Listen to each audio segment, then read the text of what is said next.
নমস্কার বন্ধুরা, আশা করছি সবাই ভালো আছো। আজকে আমার মেনু হচ্ছে ঝিঙ্গে আলু সর্ষে পোস্ত দিয়ে একটা রেসিপি।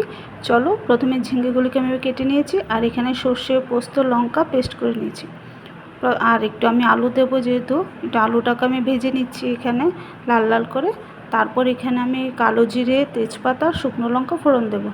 দেওয়ার পর ঝিঙ্গেগুলি দিয়ে দেবো। আর এখানে নুন দিচ্ছি, আমি 2 চামচ পরিমাণ নুন দিয়েছি।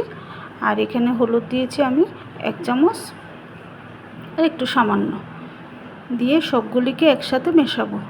যখন সব একসাথে মিশে যাবে, একটু ঢাকা দিয়ে দেবো যাতে ঝিঙ্গেগুলি সেদ্ধ হয়ে যায়।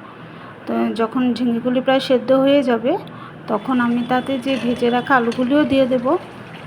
যখন সব একসাথে আবার সব মেশাবো, মেশানোর পর যে পেস্টটা ছিল সেটাই দিয়ে দেবো।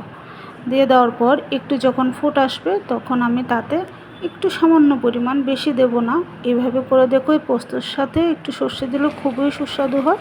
একটু চিনি দেব, খেতেও খুব অসাধারণ হয়েছে। সুস্থ থেকো, ভালো থেকো।